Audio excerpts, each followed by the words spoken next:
Last week, Kim Kardashian was in hot water over her private island birthday trip. We talked about it here on the show. Well, now it's her sister Kendall's turn. Kendall went dressed as Pam Anderson's barbed wire for her 25th birthday bash. She looks great. Held on a rooftop in L.A. About 100 guests were at the Halloween-themed party, including Kim and Kanye. Now, according to Entertainment Tonight, everyone, including staff, were given a rapid COVID-19 test before entering.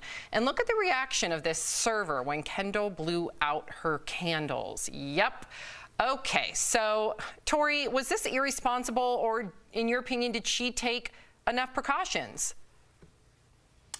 Look, we all remember Kendall Jenner with the Pepsi. Do you guys remember that, when she handed the Pepsi in that ad being like, we're gonna fix the world with soda?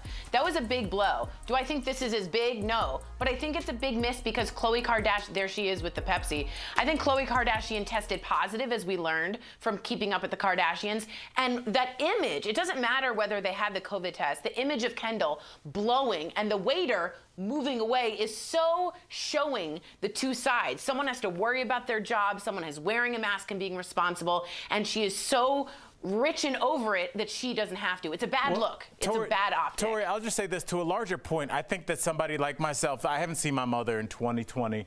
She lives in South Carolina with her husband, who I also love, who's also in his 70s. You have to decide when you're going to do something, whether it be a birthday party or a visit or going to see somebody that you love in the hospital. Is this a risk that I'm willing to take? And is this a risk that I'm willing to put on those people? And some things will be. Jeff, if it was something where, like, you were getting your child baptized, you would probably look at that as something, a risk to take.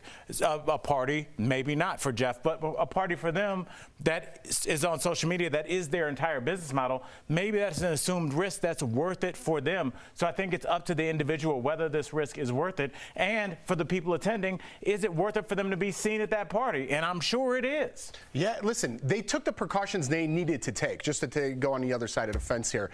They were all tested, even that waiter apparently, because they said the staff was tested. If we can't find a vaccine, and this is going to be how we're moving forward with this, I think testing is the answer. I want to go home and see my parents for Christmas, but I'm not, because I'm being responsible. If I had my hands on a $5 quick COVID-19 test, I would definitely be going home. It would change the way I view things. So I'd be tested. I'd test myself and my family before I got on that plane. I'd test myself and them right when I got off that plane to make sure I could spend the holidays with my family. That's in a perfect world, because can't you be asymptomatic and test negative? So let's say you test negative at that party and then you develop symptoms, or you're asymptomatic at the time and then you don't test positive for 2 days after, and then you were still able to give everybody COVID. Listen, I'm not a doctor, but if that's the case, then this is highly irresponsible in my opinion.